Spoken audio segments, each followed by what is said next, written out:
दोस्तों, एक जिला कलेक्टर जिनका नाम अर्जुन सिंह होता है, वह एक चाय की टपरी पर रुकते हैं चाय पीने के लिए।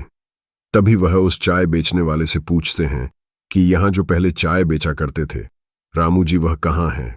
दिखाई नहीं दे रहे हैं। तो चाय वाला कलेक्टर साहब से बताता है कि साहब, वह तो 5 साल पहले ही इस दुकान को मुझे बेचकर चले गए थे। उन्हें देखकर लग रहा था कि बड़े परेशान से थे और काफी बीमार भी थे। अब वो चाय वाला अर्जुन से पूछता है कि बाबूजी, मैं भी चाय अच्छी बना लेता हूं, अगर आप पीना चाहे तो मैं आपके लिए चाय बना दूं। तो अर्जुन कहता है कि हाँ, क्यों नहीं, तुम हमारे लिए 4 कप चाय बना दो। फिर वह चाय वाला 4 कप चाय बनाता है और 1 कप चाय अर्जुन को देता है और 3 कप चाय उनके एक ड्राइवर और 2 बॉडीगार्ड को दे देता है। अब अर्जुन चाय पीता है तो उसकी आंखें नम हो जाती हैं और वह रोने लगता है। उसको ऐसे रोता देख वहां सभी लोग हैरान रह जाते हैं। वो सोचने लगते हैं, यह इतना कामयाब इंसान आखिर किस बात की वजह से रो रहा है। फिर वह चाय वाला खुद के विचारों को रोक नहीं पाता और कलेक्टर साहब से पूछ लेता है, साहब, आप एक जिला कलेक्टर हो और यहां इस तरह से आपको रोना क्यों आ रहा है? तो अर्जुन चाय वाले को बताता है कि इस चाय की टपरी से मेरे बचपन की बहुत सी यादें जुड़ी हैं। उन्हीं यादों को मैं याद करके मेरी आंखें नम हो गई हैं और मैं रोने लगा हूं। तो चाय वाला कहता है, साहब, अगर आपको बुरा ना लगे तो क्या आप मुझे अपने बीते इस पल के बारे में कुछ बता सकते हैं? अपनी कहानी को हमें सुना सकते हैं? तो अर्जुन बोलता है, हाँ, क्यों नहीं। और फिर अर्जुन अपनी कहानी उस चाय वाले को सुनाने लगता है। वह बताते हैं कि बचपन में ही मेरे माता पिता की एक कार एक्सीडेंट में घटनास्थल पर ही मौत हो गई थी। उसके बाद मेरे मामा मामी मुझे अपने घर ले गए थे, लेकिन उन्होंने मेरी परवरिश ठीक से नहीं की। वह घर का सभी काम मुझसे कराते और मुझे पेट भर खाना तक नहीं देते थे। इसके बाद मैं उनसे परेशान होकर मौका देखकर वहां से भाग आता हूं और इसी दुकान पर आकर एक कुर्सी पर बैठ गया था। मैं बहुत थका हारा यहां पर बैठा था। तो रामू जी ने मुझे देखा और पूछा, बेटा, क्या बात है? क्या तुम चाय पीना चाहते हो? तो मैंने जवाब देते हुए कहा कि हाँ अंकल, चाय तो पीनी है मुझे, लेकिन मेरे पास 1 भी रुपया नहीं है। तो रामू जी चाय बनाते हैं और मुझे चाय दे देते हैं। थोड़ी देर बाद फिर वह मुझसे पूछते हैं कि बेटा, क्या तुम्हें बिस्किट खाना है? मैं फिर से वही जवाब देता हूं कि अंकल, बिस्किट तो खाना है, पर मेरे पास 8 रुपया नहीं है। रामू जी मुझे फिर भी एक बिस्किट का पैकेट खाने के लिए दे देते हैं। रामू जी मुझे बिस्किट खाता देख कहते हैं कि बेटा, तुम बहुत भूखे लग रहे हो, मेरे पास थोड़ा खाना भी रखा है, अगर तुम खाना चाहते हो तो खा लो। उसके बाद मैं बढ़िया से पेट भर खाना खा लेता हूं। मेरे खाना खाने के बाद वह मुझसे पूछते हैं कि बेटा, तुम कौन हो कहां से आए हो और यहां अनजाने में क्यों भटक रहे हो? तुम्हारे माँ बाप तुम्हारा घर इंतजार कर रहे होंगे, अब तुम्हें घर जाना चाहिए। वह बहुत परेशान हो गए होंगे। अब अर्जुन उनकी यह बातें सुनकर रोने लगता है और कहता है कि मेरे माता पिता अब इस दुनिया में नहीं रहे, उनकी डेथ हो चुकी है। मैं इस संसार में बिल्कुल अकेला हूं, अनाथ हूं। मेरे मामा मामी ने मुझे अपने घर में शरण दी, लेकिन वह सही से मेरी परवरिश ना कर पाए। मुझे हमेशा तंग करते, ज्यादा काम लेते और खाना भी समय से नहीं देते थे। इसलिए मैं वहां से भाग आया हूं। अब मैं सोच रहा हूं कि कोई मुझे छोटा मोटा काम मिल जाए जिससे मैं अपना पेट पाल सकूं, अपनी आगे की जिंदगी काट सकूं। तो रामू जी उससे पूछते हैं कि तुम्हें क्या काम पसंद है? तो अर्जुन कहता है कि मैं पढ़ लिख कर एक काबिल इंसान बनना चाहता हूं। इसके बदले में कोई मुझसे थोड़ा बहुत काम करा ले और मुझे कुछ पैसे दे दे। मैं अपनी पढ़ाई करना चाहता हूं। तो मामू जी कहते हैं, बेटे, तू टेंशन मत ले, जिसका कोई सहारा नहीं होता उसका भगवान होता है। मेरे पास ज्यादा पैसा तो नहीं है, लेकिन थोड़ी सी खेती की जमीन है और ये एक छोटी सी चाय की दुकान है।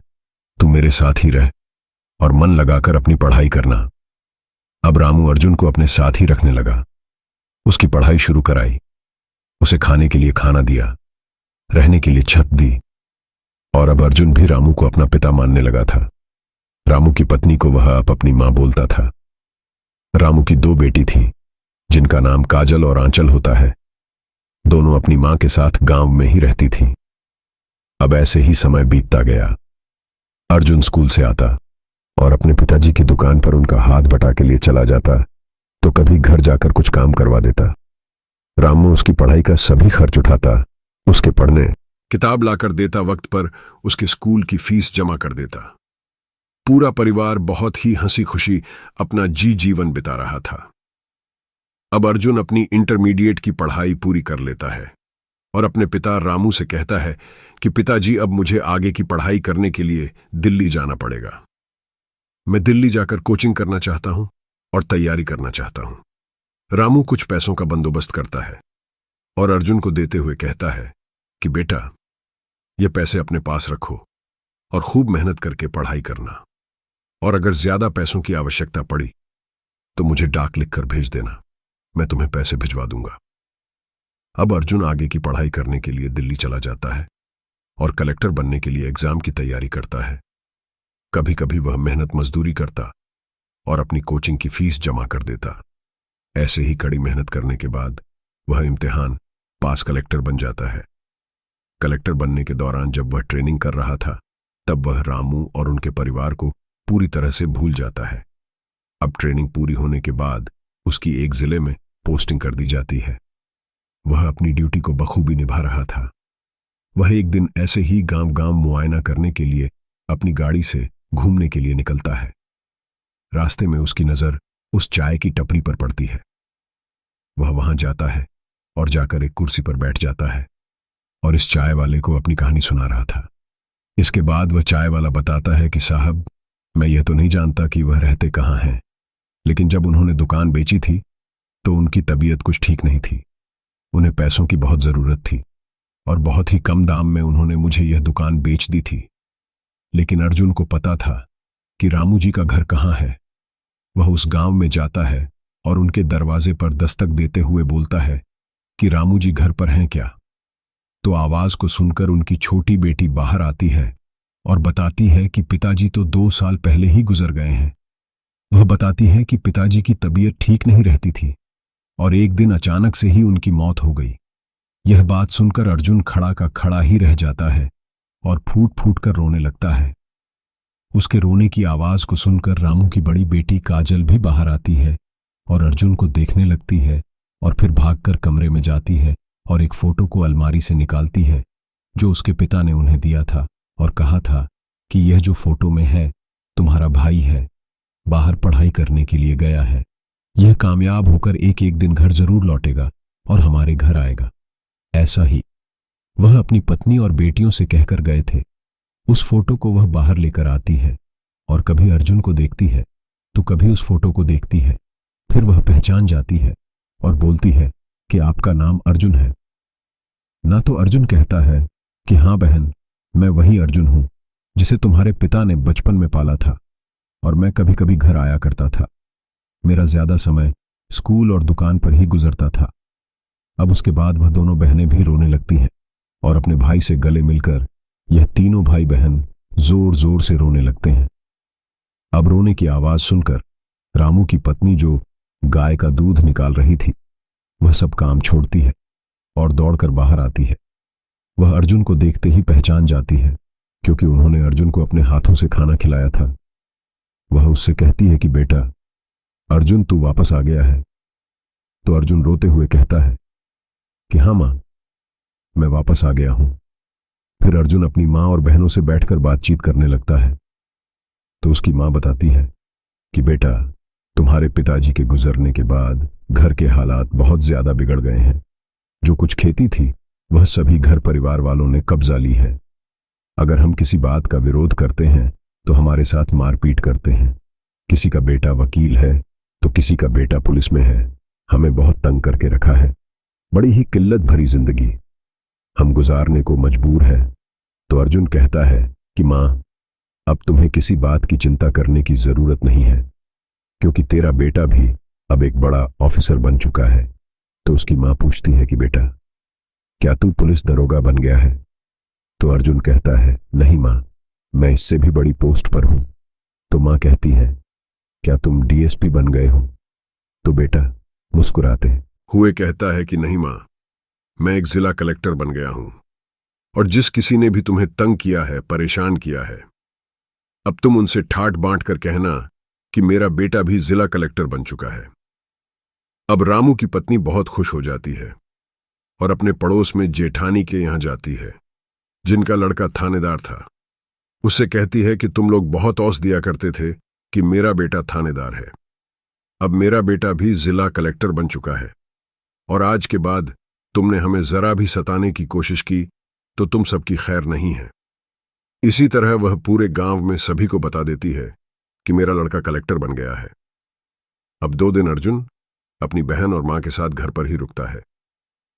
वह लोग रातों को बहुत बातें करते और उससे पूछते रहते कि भैया, आप कैसे कैसे कलेक्टर बने हो, क्या क्या दिक्कतों का सामना करना पड़ा था। और उसकी मां पूछती हैं कि बेटा खाना वगैरह टाइम से खाता था कि नहीं, और अर्जुन उनसे अपनी बीती जिंदगी के बारे में सब कुछ बताता है। वह भी उनसे उनकी बीती जिंदगी के बारे में पूछता रहता है। अब अगली सुबह वह अपनी मां से कहता है कि मुझे कुछ काम है, मैं मार्केट जा रहा हूं। वह अपनी गाड़ी से अपने बॉडीगार्ड और ड्राइवर को लेकर बैंक जाता है। जितना भी पैसा उसने अब तक कमाया था सभी को बैंक से निकालता है और घर लेकर चला जाता है। सभी पैसों को वह अपनी मां के चरणों में रखते हुए कहता है कि मां, यह पैसा मैंने अब तक कमाया है, इतना ज्यादा पैसा। और अपने बेटे का उनके प्रति यह प्यार देखकर वह रोने लगती है। रोते हुए वह कहती है कि बेटा अर्जुन, अगर कोई हमारा सगा बेटा भी होता तो हमारे लिए इतना सब कुछ न कर पाता, तू तो फिर भी पराया है। इस पर अर्जुन कहता है कि मां बस चुप हो जाइए, इससे आगे अब कुछ मत बोलिए। कौन कह रहा है कि मैं पराया हूं, मैं आपका अपना बेटा हूं। और फिर दोनों मां बेटे गले लगकर रोने लगते हैं। अब अर्जुन की मां उस पैसों को अलमारी में रख देती है और अपने खर्चे में इस्तेमाल करने लगती है। ऐसे ही वक्त बीतता गया। अर्जुन भी अपनी ड्यूटी पर रहता और जब भी उसे कोई छुट्टी मिलती वह मौका देखकर अपनी मां के घर मिलने आ जाता। अब कलेक्टर साहब की दोनों बहनों की शादी की उम्र हो गई थी, तो वह अपनी मां से कहता है कि मैंने काजल और आंचल के लिए 2 लड़के देख रखे हैं। दोनों अच्छी पोस्टिंग पर हैं, बढ़िया ऑफिसर हैं। अगर आप कहें तो मैं ये रिश्ता आगे बढ़ा दूं। तो मां कहती हैं कि बेटा, अगर लड़के अच्छे हैं तो तुम ये रिश्ता पक्का कर दो, इन दोनों बहनों की शादी करा दो। अब अर्जुन उन दोनों लड़कों को खबर भेजता है कि मेरे 2 बहनें हैं, अगर तुम शादी करना चाहो तो अपने घर बात कीजिए और हमें जवाब दीजिए।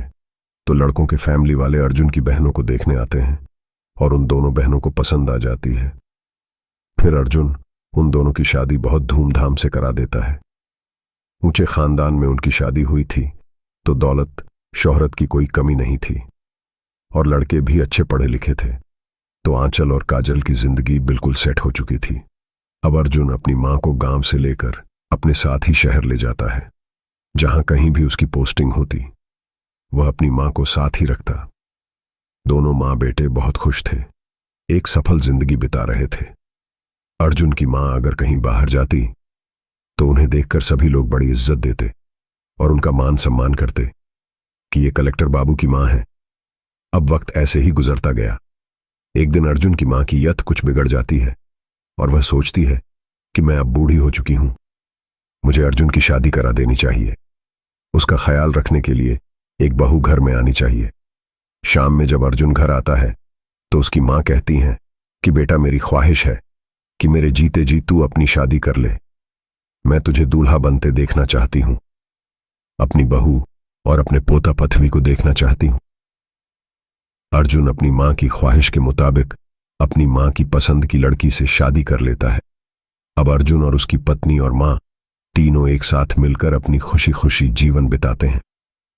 साल भर में ही भगवान उन्हें एक बेटी की खुशी देता है और उनके घर में बच्चे की रौनक आती है। वो लोग अब बहुत खुश थे दोस्तों। कहां अर्जुन की जिंदगी में पहले उसके माता पिता की डेथ हो जाती है, वह अनाथ हो जाता है, लेकिन बाद में भगवान की कृपा और उसकी कड़ी मेहनत से एक जिला कलेक्टर बना और अपने परिवार को भी फिर से पा लेता है। तो दोस्तों, यह थी अर्जुन कलेक्टर की कहानी, जहां एक चाय बेचने वाले ने एक अनाथ बच्चे का पालन पोषण किया, चाय बेच बेच कर उसे पढ़ाया, फिर बाद में कलेक्टर बनने के लिए दिल्ली भी भेजा। बेटा वहां से कलेक्टर बनकर आता है लेकिन उससे पहले ही उसके पिता की मृत्यु हो गई थी। आपको कहानी जरा भी पसंद आई हो तो प्लीज हमारे चैनल को सब्सक्राइब कर लीजिए। धन्यवाद।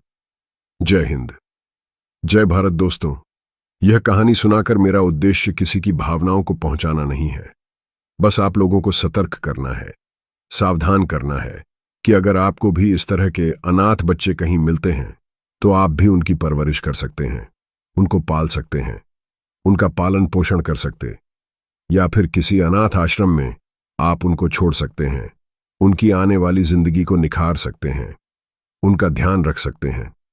थैंक